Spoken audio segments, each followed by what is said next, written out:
Okay, magandang araw po. Yung aming ulam, malunggay na masustansya. Itong aking mga kids. Sila ang gumagawa. Ang galing nga. Ang bilis ah.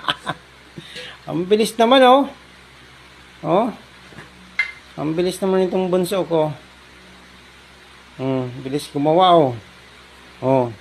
Dito mo talaga makikita kung lalaki o ano. Kasi kung binaba yan.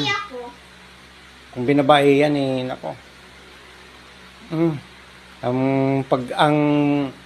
Ayan, tingnan nyo ang difference ng babae sa lalaki, di ba? Yung mga anak kong babae, pa isa-isa. Itong lalaki naman, tila mo, pa isa-isa yung mga lalaki, babae. Tila mo, ang layo talaga, di ba? Yan mo makikita kung ang anak nyo ay binabae o lalaki, bigyan nyo ng gulay na himayin na malunggay. Pag ina-isa-isa niya yung malunggay niyan, ay alam na, paglaki, alam na kagad yan. Yan ay isang Darna!